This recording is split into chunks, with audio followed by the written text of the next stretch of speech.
पंकज जी, अरविंद जी, राधे राधे। राधे राधे महाराज जी।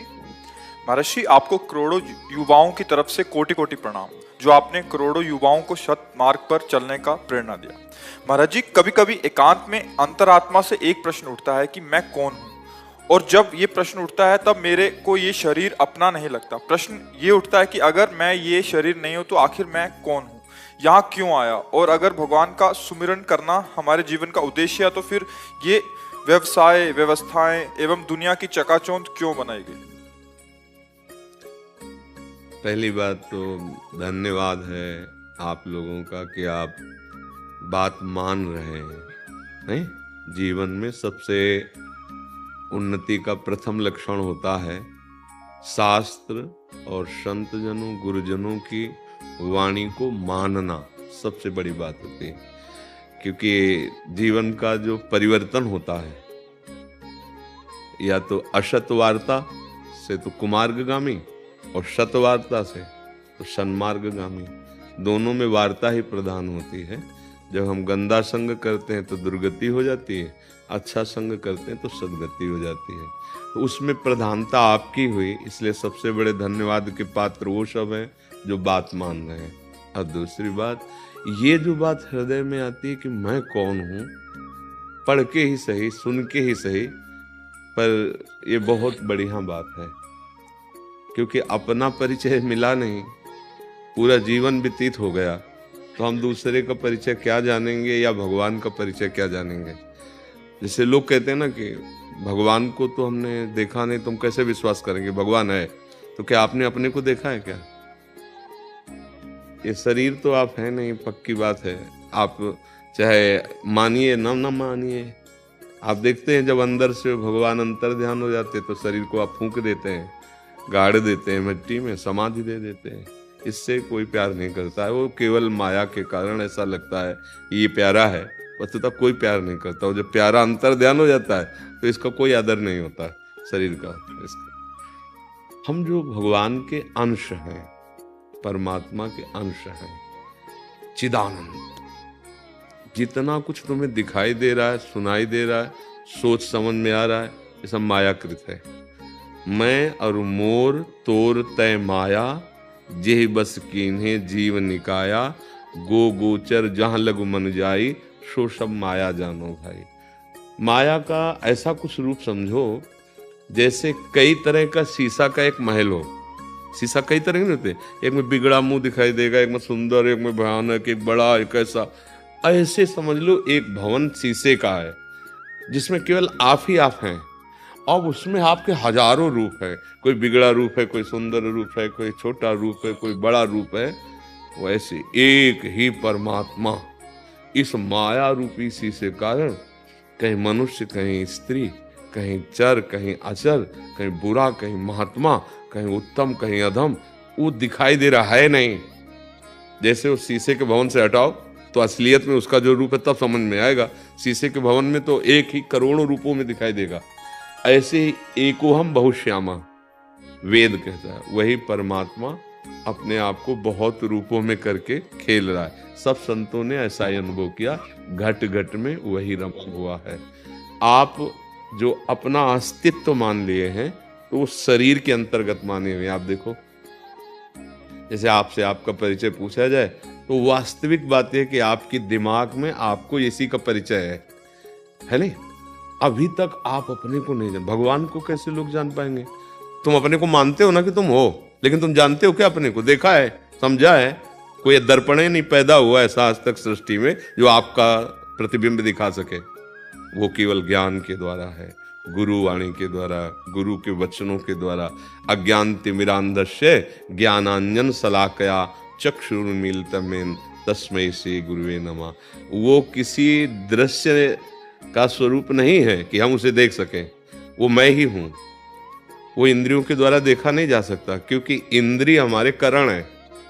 जैसे हथौड़ा है तो हथौड़े को तो जानता है जो उसका कार्य करने वाला है, लेकिन हथौड़ा उसको नहीं जानता जो उससे चला रहा है। ऐसे इंद्रियां हैं, वो एक करण है, उसको जो चला रहा है वो आप हैं। लेकिन ऐसी भूल भुलैया में आप फंस गए कि आप अपने को ही नहीं जानते हैं। और अपने को जान ले तो जीवन मुक्त महापुरुष हो जाएं। जो अपना स्वरूप है उसमें कोई दुख का लेश नहीं है। कोई अस्त्र शस्त्र आज तक ऐसा बना ही नहीं सृष्टि में जो उसे छेद सके। नैनम छिन्नन्ति शस्त्राणि नैनम दहति पावकः। वो अग्नि से जलता भी नहीं है, वो वायु के द्वारा सुखाया नहीं जा सकता, वो जल के द्वारा गीला नहीं किया जा सकता। अक्लेद्य, अशोष्य, अदाय और एक और चैतन्य घन, नित्य आनंदमय, कोई अभाव नहीं। ये अपना स्वरूप है, अपना स्वरूप। अब भगवान की माया से अपने स्वरूप को हम भूल गए। जैसे हम जब स्वप्न में होते हैं तो स्थूल शरीर का ज्ञान होता है क्या? आप देखो ना, 24 घंटे के अंदर की बात है कि आप जब जागृत में हैं तो आपको ये शरीर का भान हो रहा है कि मैं हूं, लेकिन जब आप स्वप्न में होते हैं तो ये शरीर पड़ा होता है, आपको ज्ञान ही नहीं होता, आप दूसरे में होते हैं। स्वाप्निक शरीर उसे कहते हैं, जो आप स्वप्न में विचरते होते हैं। तो हमारा स्वप्न जब जागृत हुई तो मिथ्या हो गया, और जो जागृत से हम स्वप्न में गए तो जागृत मिथ्या हो गया। ये इतने क्षण में तो इसका अस्तित्व तो खत्म है। तो ये मैं नहीं हो सकता, क्योंकि मैं नित्य स्वरूप है। न मैं स्वप्न वाला था, न मैं जागृत वाला हूं। मैं स्वप्न और जागृत दोनों को जानने वाला हूं। अब जब भजन किया जाता है गुरु कृपा से, साधन मार्ग में चला जाता है, तो हमारा मन बुद्धि ये निर्मल होता है, अभी मलिन है। जहां ये निर्मल हुआ तो लय हो गया अपने स्वरूप। जीव ही लय हुआ, मतलब शांत, ते अपने स्वरूप का अनुभव अपने आप से होता है। इंद्रियों से नहीं होता, मन से नहीं होता, अपने आप से अपने स्वरूप का बोध होता है। वो बड़ा कठिन मार्ग है करना। तो हम जो भी हैं, जैसे भी हैं, पहले स्वीकार करते हैं भगवान के हैं। ये शरीर, ये मन, ये इंद्रियां, जितना प्रपंच माया करता है वो भगवान को समर्पित कर देते हैं। तो भगवान की कृपा से हम जान जाएंगे। सोई जाने जे देव जनाई, जानत तुम्हें तुम्हें हो जाए। तो हमारा जो स्वरूप है वो भगवत स्वरूप है, हम देह नहीं है। अब ये फिर हम करें क्यों? तो देखो, हम कर्म में ही फंस गए हैं और कर्म से ही अब मुक्त होना होगा। कांटा लगेगा तो कांटे जैसी आकृति वाले से ही कांटा निकाला जा सकता है। ये नहीं कि उसको हम चाकू से निकालें। कांटा लगा तो सुई या कांटा। हम कर्म में फंस गए, बहुत जन्मों से ऐसे कर्म करते चले आए जिसके परिणाम स्वरूप हम अपने स्वरूप को भूल गए, भगवान को भूल गए। अब हमको कर्म के द्वारा ही बंधन से मुक्त होना होगा। तो माता पिता की सेवा, समाज की सेवा, संतों की सेवा, पशु पक्षियों की सेवा, इस शरीर से जो मलिन कर्म हुए हैं वो नष्ट हो जाएंगे।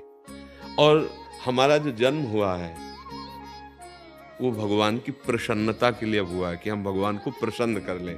तो भगवान की प्रसन्नता का उपाय है सब चराचर जगत में अपने प्रभु को देखकर जिसकी सेवा मिल जाए वो सेवा करना।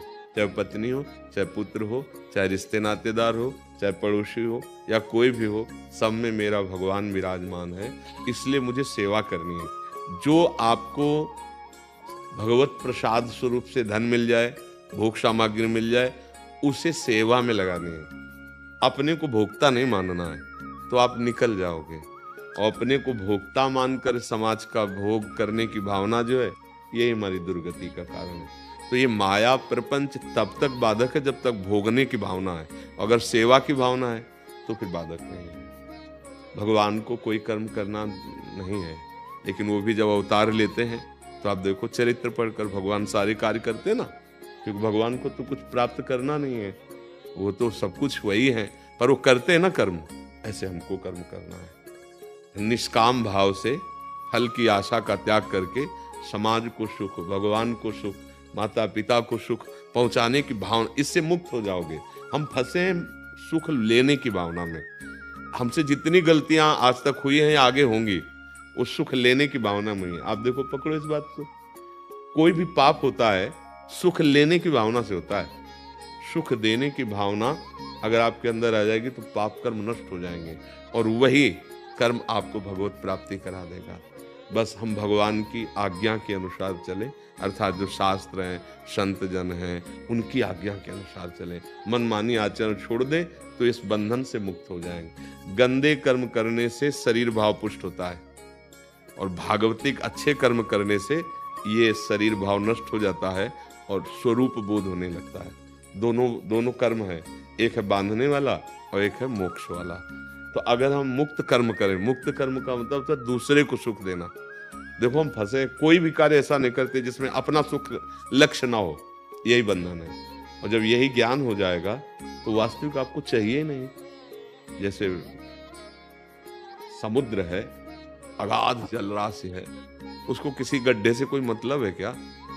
अगाध जलराशि। ऐसे ही आप आनंद समुद्र के अंश हो, ईश्वर अंश, जीव अविनाशी, चेतन, अमल, सहज, सुख राशि। सुख राशि माने सुख का समुद्र।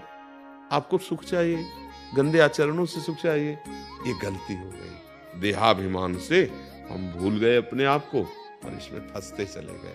तो फिर बोले अब हम फिर गृहस्थी में क्यों रहे? नहीं, यही बात समझ के गृहस्थी में रहोगे तो जो एक विरक्ति को फल मिलता है गृहस्थी को फल मिलेगा। पत्नी के साथ पत्नी जैसा व्यवहार, प्रभाव भगवान का। पुत्र के साथ पुत्र जैसा व्यवहार, प्रभाव भगवान का।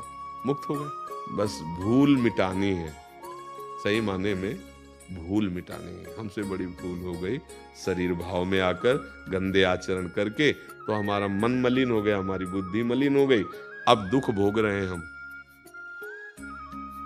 दुख संबंध का है, आप में नहीं है। बहुत धैर्य से समझो, दुख संबंध का है। अभी जैसे भगवत चर्चा हो रही, अभी हो कि मथुरा में एक्सीडेंट हो गया, 10 लोग मर गए। अभी यहाँ चर्चा, तो आपको बुरा लगेगा कि यार मतलब सत्संग की बात हो रही, तुम कहा है ये तो हुए करता है। नहीं, उसमें तुम्हारे चाचा थे, अब नहीं बुरा लगेगा। आप ऐसा ये क्यों हुआ? संबंध से। पहले संबंध का ज्ञान नहीं हुआ तो आपको सब व्यर्थ लगा। अब संबंध का ज्ञान हुआ कि आपके वो उसमें थे। ऐसे ही पूरा संबंध शरीर से, शरीर के संबंध से हमारी दुर्गति होती चली गई। जो मन कहता है वही भोग करते हैं, जो मन कहता है वही कार्य करते हैं। मनमानी आचरण के कारण हमारा मन इतना मलिन हो गया कि अब हमको ये लगता ही नहीं कि इसके सिवा हम कोई और है। यही लगता है यही हम है। ईमानदारी से देखो ना, तो यही अध्यात्म, गुरु ज्ञान, शास्त्र ज्ञान इसी को प्रकाशित करता है। और जो स्वरूप का जहाँ बोध हुआ, तो ये सब माया के जितने खेल, नाटक होता रहेगा। अब नाटक होगा, अब सही नहीं होगा। अभी सही, आप नाटक को सही मान रहे हैं, नहीं मान रहे। आप अपने पुरुष मान रहे हैं, अपनी स्त्री मान रहे हैं, आप नाटक है माया का। फिर वो ज्ञानी महात्मा नाटक को नाटक की तरह करता है। गुरु पद में बैठा है तो शिष्यों से शिष्य जैसा बर्ताव, परिवार में तो परिवार, गृहस्थ में तो परिवार, पर वो किसी का कुछ नहीं समझ रहा है। ये केवल माया का नाटक। जैसे आपने कहा फिर रुचि क्यों? क्योंकि असली ज्ञान नहीं है, इसलिए आपको लगता है। आपको केवल स्वांग करना है। स्वांग में कोई नहीं फंसता है। फंसता है जब स्वांग भूल जाता है। नाटक में कोई स्वांग दिया जाता है, फंसता है क्या कोई? ना उसे उस समय जो उसको रोल मिलता है, स्वांग मिलता है, वो करता है। पर वो ऐसा होता नहीं है। वो जानता है अर्थ के लिए स्वांग कर रहे हैं। ऐसे ही हम कर्मों में बंध गए, अब हमें स्वांग मिला है, हम उसको अच्छी तरह निभाएं तो हम जो प्रभु हैं वो इस स्वांग से मुक्त कर देंगे, माया के नाटक से मुक्त कर देंगे। कर्म करना बहुत जरूरी है। बिना कर्म किए नहीं, एक क्षण भी नहीं रह सकते आप। मान लो हाथ पैर बांध के ऐसे बैठ जाओ, तो कर्म केवल शरीर से थोड़ी होते हैं, अंदर से शुरू है। तो हम सत्कर्म करें। दूसरों को सुख पहुंचाने जैसा कोई परम तप या धर्म नहीं है। परहित सरिस धर्म नहीं भाई। हम फंस गए सुसुखवान। जितने बड़े बड़े पाप कर रहे हैं लोग, केवल सुसुखवान। सुसुख माने मैं सुख भोग लूं इससे। तो देखो कैसे राक्षस हो गए लोगों की बुद्धि। हर जगह, चाहे खान पान में देखो, चाहे क्रियाओं में देखो, केवल राक्षसपना, केवल कुछ अर्थ के लिए किसी को भी मार देना, एक इंद्री के भोग के लिए किसी को भी जला देना, मार देना। मतलब आप देखो कैसी स्थिति होती चली जा रही। राक्षस भाव। जैसे बुरा लगेगा, मांस खाना जो है ना, और व्यभिचार करना, हिंसा करना, धन लूटना, ये क्या है? राक्षस हो गया ना। कैसे हुआ? सुख की चाह से। और यद्यप उसको सुख नहीं चाहिए, वो सुख राशि है, पर अपने को भूलकर शरीर भाव में आ गया, इसलिए ऐसी। समझ पा रहे हैं?